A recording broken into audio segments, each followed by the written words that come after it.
both of you. At what point in your life, like what event did it take for you to actually make it a priority to write, to sit and write a book? Because I think a lot of us in this room were probably like, yeah, I like to write here and there, and then we never finish. Like, when did you decide I'm going to do it, and you did it? Want to go first, or? Sure. Well, I've always wanted to write, but I think when I decided that I was going to do it,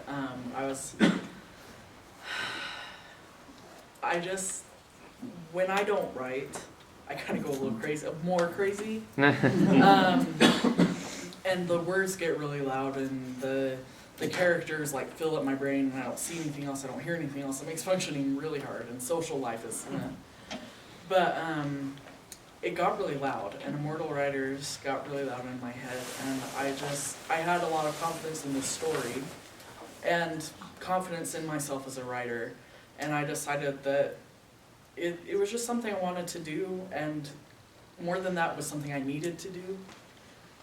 I don't feel like there is another path for me. I feel like writing is what I am supposed to do, and that's what I went to school for.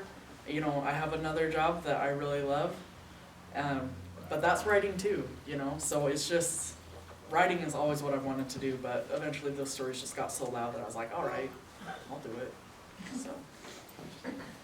I actually had an epiphany when I was little. I loved to read from a very young age, and there was one day I probably finished the book for like the 7th time. My favorite book was Goblins in the Castle by Bruce Coville. Seems like a weird book, it's darling. I finished it one day on the bus in elementary school, and then I had this epiphany. It was like, somebody has to write this stuff. That would be the coolest job ever. And so probably ever since then, I was writing these wonderfully awful stories growing up. And so it just kind of became something I did in my spare time growing up. And I do have kind of a collection of these awful things from my past. This one was actually written between degrees, between my bachelor's and my master's, and was later polished as I eventually sent it out and it got picked up. As far as writing right now for me, now that I'm graduated and married and have a kid and I'm working online, finding time to write now, even though I have a very strong drive, is being way more tricky than I thought. I'm a little more rubbish at it now than I've been in a long time. So I can totally see how life just gets you and makes it hard to do things like that. But I guess for me it was just a passion from a young age, and something I always did in my spare time. Same thing, it kind of eats at me if I go too long without writing. And I love when you said the characters get loud, and then, you know, your imaginary friends just won't shut up, and it's fun like that. So it just became something fun that I decided to develop, and it is a trick finding time for it. It's possible though, it can be done. Thanks. What else do you have in the works? Well, you've got your series. I like series. I'm also a big fan of standalone books. Sometimes I like being able to pick up this book and have a nice little relationship and not shackle myself to this series for the next 10 years as books come out. So I find that I try to write little standalones sometimes, although I have a series I'm working on too. I'm all over the place. But I'm working on what would you call it? I think you'd call it magical realism. It's in a realistic setting, except for one strange element. They're developed after a short story I wrote during my bachelor's, and so that should be another standalone. And then I'm going to work on a series. And I always have these projects, and I'm not always good at just sticking with one. I bounce around to short stories. I have a Christmas short story that I'm working on, so a lot of little things like that. So the rest of the Immortal Writer series is definitely my first priority because I'm legally obligated to finish those. And I want to, but I have to. I also, Immortal Writers is not the first book I wrote, but it is the first one I'm publishing. I also have another first book written in the start of a 4-novel series, excuse me. It's called Master of the Undead, and it has like gargoyles in it, and no one talks about gargoyles. And I remember being a little kid on like the gargoyle thing. The Disney show? Yeah. I still love that show. It was great. Like, I don't know if it's on Netflix or anything. Check it out. Not. It's on YouTube. Thank you. I also am working on some children's books. It's a line of children's books called my first little monster books. And my illustrator is here with her baby somewhere. Right there. And so if you would all pester her and tell her to actually do it, that'd be great. But, so the children's books are fun, and then there's a standalone called Sunfrost, and that's about a little gnome in a garden in some middle grade. So it's kind of all over the place, but definitely fantasy and science fiction. You have a children's book called My Little Monster. My first little monster book. So, okay, the first one. Get ready. I had this dream that I was turning into a vampire, and I was really excited because I finally have sex appeal. This relates. Vampirism. And then instead of growing fangs, I grew tusks. And it was really disappointing. And then Emily said that, hey, you should turn that into a children's book.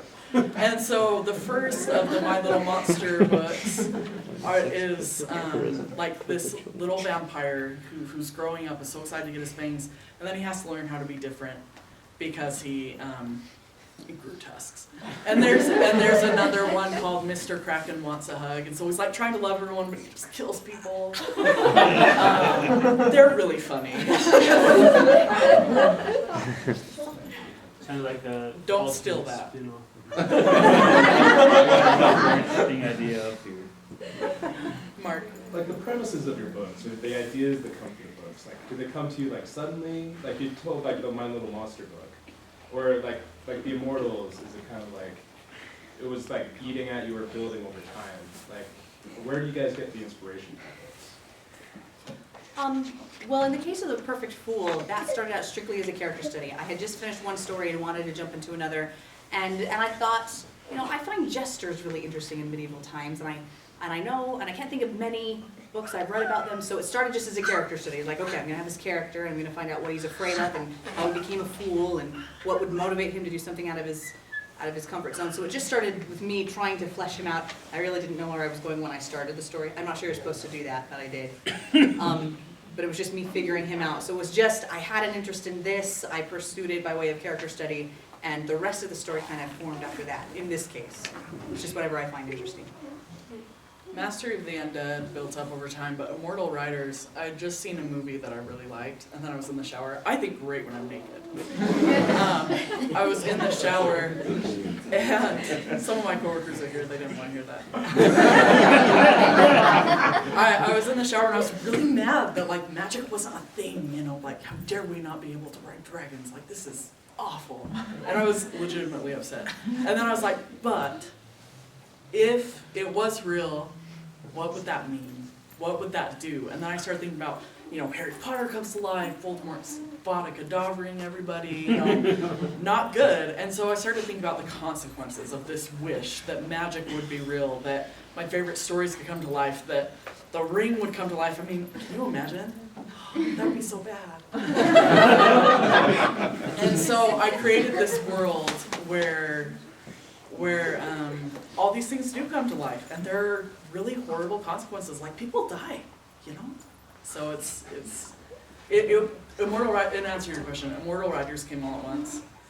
Master of the Undead gradually grew. Varies. Do you kill off Harry Potter? 'Cause I can't stand him. Harry Potter is still under copyright. But if I could, I would not, because Harry Potter is awesome. So, I mean, as far as I think about all of us who've got into reading, you know, we all started, hopefully, for the most part, as small children, and most people that I know of that are big into reading, they found that one book when they were a kid that like they just couldn't get enough of. Maybe they reread it, or it just sparked a whole new area that they had to read more about. For you guys, what book was that, if you can remember it? Goblins in the Castle by Bruce Coville. I read everything by Bruce Coville when I was little. But that one, for some reason, castle-y and goblins and lots of humor and a hunchback guy and a really hilarious bad wizard. For some reason, as a little kid, I read it and I knew you could read books again, but I kind of felt like there's so many other books to read, I shouldn't read this one again, so I could justify it by reading it to my little brothers. Then I read it to my friends on the bus. And so I would find occasion to go over it a bunch. And for some reason, that's the one that just sparked my interest in writing in general. And again, I read most everything this author had out at the time and just had a lot of fun with that. And eventually I realized that like I said, it was a job. And so it probably started then. I have so many books that I love, but I really remember that one from my childhood. Well, I mean, Harry Potter.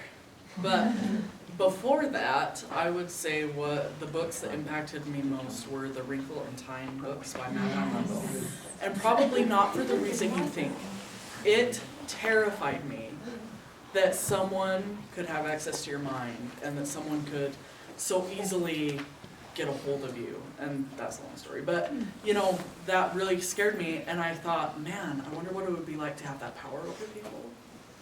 Like, I'm not like to read your mind, but that your words can impact someone so strongly. It's the same thing with music. Like, I've gone to concerts where you've never heard the band before, then they're like, and the whole crowd is just swaying to the music and everything.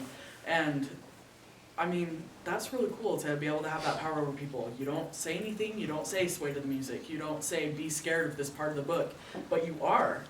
And so, to be sucked into A Wrinkle in Time and to be scared as a child, my childhood was fine, by the way.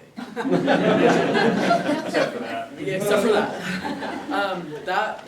That really impacted me because I thought I can have that power over people, and I wanted that. You know. We'll just do a couple more, and when we're done, if you guys would put your chairs against the wall. I'm wondering how much research you guys are put into your books, like with all your medieval references. You're saying it sounds like you put some thought into making sure that it's accurate. And then Jill, also with your writers, how do you get those authors' voices into your writing? Yeah, as far as research goes, that's something I definitely looked into when I started the story. I made sure I knew what kind of, it's pretty important to know what kind of swords a couple of my characters have. So I had to, okay, Persian scimitar and all these other things, and cornel, the top of the jousting stick. And so a lot of the research I did just came with the story, and thank goodness for the internet. I don't know how people did research before the internet, but I could look up something really quickly, jousting gear, and find, you know, I have a little bit where I can explain the cornel for a second and put that in. So I used research just as I explored the world and got into that specifically with medievalness, because I did need to be able to place things more or less specifically in this time frame. Fantasy is a great genre because you can just make it up. But you're right in that I did need to know some things about the authors, and I mean internet, Google. Google is great. I love Google. So, but I mean using other people. A lot of people think that writing is very much a one-person thing, and it's not. The more resources you have, the better you'll be, and the less closed off you are, the better your writing will be. Like I've sat at work and asked people, what do you know about this author? Who are your favorite female authors? Because all of the guys, all of the writers in my book are men, and that's going to be a problem. You know, so I think just really reaching out to other people and knowing how to research. College was great for that, by the way. Knowing how to research people is the main thing. What was the publishing process like for you both? For me, every now and then, I would send a manuscript or two out in little waves, and I was way slow at it. I would super look at the company, and there was one time I was looking at agents. I read a book that the agent said she liked before I sent some out to her. I had a friend who eventually self-published who sent out like 40 things in one summer, so for manuscripts, and I was like, how can you do that? Because I'm researching the layout for the letters, how they want it, and making sure everything was really good. So that every couple of months or so, with some bigger gaps, I'd send something out and wait for it. And by the time, and when this one got picked up by Cedar Fort, it actually went really quickly. Normally you expect to wait a few weeks before you hear back. And I learned to love rejections, by the way, because rejection is like, thanks, but no thanks, keep trying, is way better than crickets. Nothing for forever. So you take the rejections, you frame them in your little book of rejections, and then, so this one, it happened really fast when I finally sent it to Cedar Fort. I think I caught him at a time of personal growth for the company, and they were actively looking. And so I sent it to them and heard back a few days later. They just said, could you answer these questions? I'm probably going to pitch this to the board. And I'm like, okay, yeah, I can answer those questions. And it got picked up very quickly. And then it was about 10 months from the time it was accepted, turned in the contract, to the time it came out, with editing, with some editing sections going back and forth with me going over the manuscript. I literally read it backwards, and there are still some typos in it. My brain did not tell me. There was one, but I did catch the important one. At one point, the queen was wearing a small gold crowd on her head, and she is no longer wearing that.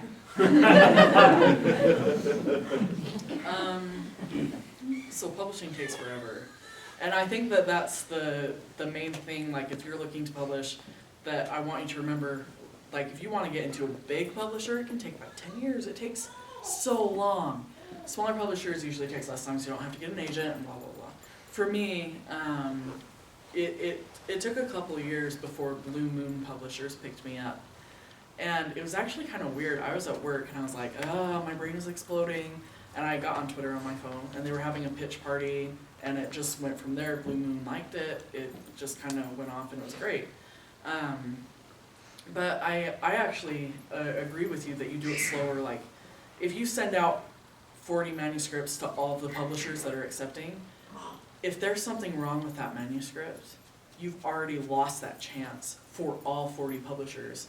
So I would recommend, and I don't know if you'd agree, but I would recommend sending out a couple at a time. You know, you don't necessarily need to do it one at a time. Make sure that they accept simultaneous submissions though. And then if you keep getting rejections, look at it. You can always, always, always make your work better. And be open to making your work better. All right. Oh, Go ahead. sorry. Go Do you ahead. have any suggestions for improving your writing aside from writing often? That's probably the biggest one right there. Since writing interests me at a young age, that's what I ended up pursuing at university, really trying to study the craft. I've really found a lot of help, reading some books about writing and getting feedback on manuscripts where I can. Even if you don't agree with what feedback somebody gives you, if you think they're up in the night, just hearing how somebody might respond to it is very helpful. So aside from just writing a ton, which I think is the best way, those are some things that really helped me. Studying it specifically, reading some books on it, and getting feedback. Mine kind of goes along with that. Other people, I've already said this, but it's not a one-person thing. Like, I really do not think that I would have gotten my publishing contract if I had not reached out to another writer that I work with. She read first tonight, and she helped me. And I really think that the best thing you can do is reach out to other people, get their feedback, especially other writers. Don't think that you are better than anyone else. Your writing styles might be different, but you're probably not better. I'm not better. I just got lucky and, I worked really hard and stuff. But, just other people, be open to feedback. If you're not open to feedback, you're not going to get anywhere. Period. All right.